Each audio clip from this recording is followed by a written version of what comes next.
Market update here on the 1st. So the U.S. got downgraded credit rating today, and I think from reading people's posts on different platforms, a lot of people are getting even more bearish now. And I mean, that's not necessarily wrong. I'm not saying that's wrong, but again, I'm just following the price action here because if you follow the news and you try to guess just based on the news, it's just a terrible way to trade, in my opinion. Like, I know that. It's a terrible way to trade because then you're just using what you think is going on as your reason for doing things. So if you buy puts tomorrow because the U.S. got downgraded, like, it has no bearing on what the market's going to do short term. So again, nothing has changed for me today at all. It was a very, very slow day. I didn't take a single trade the whole day. And there was no reason for me to take a trade because we have not hit the second wave target. We didn't even come up here into the box of the top upside either. So I traded a very small amount today. And I'm still waiting for this to either come up here and hit this box or come down here and hit this box. And it looks like tomorrow we could probably come down here and complete the second wave. So second wave target, again, the minimum is 379.95, all the way down here to 377.35, and the gap fill is around 377. So I'm still expecting that to play out. Nothing has changed. It was just the bearish news that everyone got bearish all of a sudden, but I'm still expecting this to play out until it proves to me that it's not going to. I'm still expecting 378 to 380, and then 390, and then probably something between 395 and 400 to complete this overall 5-wave move. So the only way that I will start being bearish is if it comes down here and breaks below 375.39. Till then, we are still above this daily demand and still below this daily supply, but really nothing happened today. Let's see, Microsoft. I sold out of my position right here. I bought in at 334, 200 shares. I barely made anything on it. I think I made like 600 bucks. But the reason I did that is because I thought I would have a better opportunity. And I noticed that this was 5 waves. So I have that labeled as wave 1. This is ABC. And then if this was going to be a 5-wave move, I would want to see another low. We didn't get the other low. And then we get an ABC move here. So I consider this is most likely ABC. And it basically hit the 1.61 fib. So I consider this also ABC, where it looks like 5 waves are right here. Something like that. And so what I'm expecting for tomorrow is a final move down. And what do we have down here? We have a gap fill at 331. So then you can also take this. And it doesn't quite get there, but I think that the 1.61 fib gets there pretty easily. So I'm expecting a gap fill. Maybe it even comes down here to the very bottom, but a gap fill at 331. We'll see. I mean, there's a lot of different ways this could play out, but I sold around 337 because I thought I would have a better opportunity. I think I rebought 40 shares, like barely anything. I'm only buying shares on this right now, but I'll probably accumulate down in this area again as long as everything looks good, because I'm still expecting this to play out up here to this gap fill right here at 350. And then that would be the overall B wave. So we have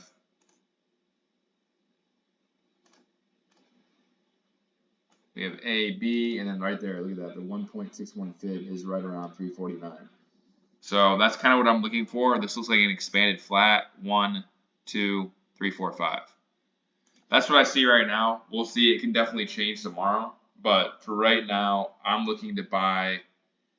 And if it starts up tomorrow a little bit higher, then I'll probably just wait and see what happens. But 331 gap fill, I would say, is pretty likely to happen. Let's see. I was going to go over. Let's go over Tesla. So Tesla, kind of similar to Microsoft a little bit. Sold off pretty good today though, down 2.38%, and then after hours down even more. But it also looks to me like a ABC move. So I have this labeled as, maybe this is wave 1 right here. It's either one of these, doesn't matter. And then we have the 1.61 fib is right around there. We're down a little bit lower than that. There's a gap fill on Tesla down here at 257.65. So if you look at the whole move though, if tomorrow QQQ goes down to 378, 380, this needs to hold, it actually needs to hold this right here, 254, because there's still a possibility that this is, I guess, I don't know if that's ABC. I would rather it hold right here at 255.34 for the next leg up. So I would rather be like this. The 1.61 fib is around 274. I could see this going to potentially, let's say it comes all the way down here, I could see it going to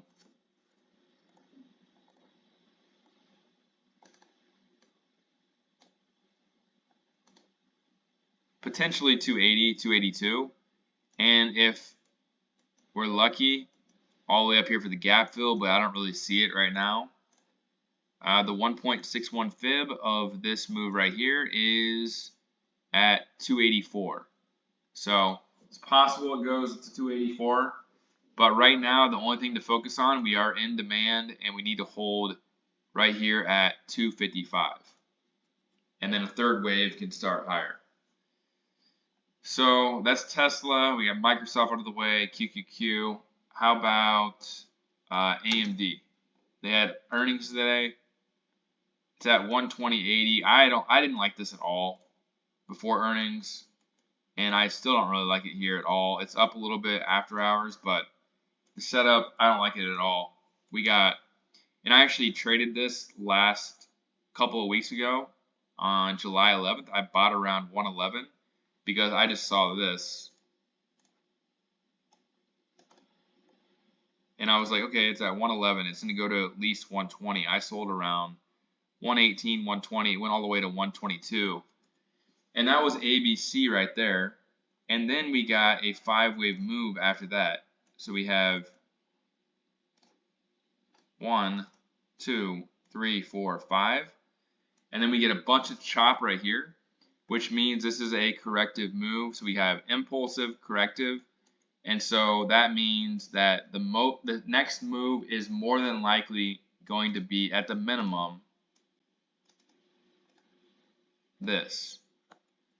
But it's possible if it opens tomorrow around where it's at right now. Let's say it goes to 121, it goes to the very top of this. It is possible that it could be doing this. And then after this, it goes higher after that. So this could be overall A, B, and then a C wave higher. It could just chop for a while, but even if it does that, this whole move is A, so B, C. So really, this should be a 5-wave move. 1, 2, 3, 4, 5, like that. And my target would be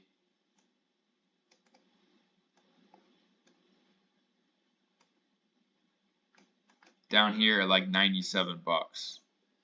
So I don't really like AMD at all. If they're lucky, it will come up here to 120 where it's at after hours tomorrow. But I don't like see it going crazy higher from here. 5-wave move, corrective move. It shouldn't The best scenario possible, even if it goes past the start of B and it turns into an expanded flat to 125, it's still going to come down. So I don't like AMD at all, and that's my analysis on that. What else we got here? Apple barely moved today. Meta, I didn't really watch it that much.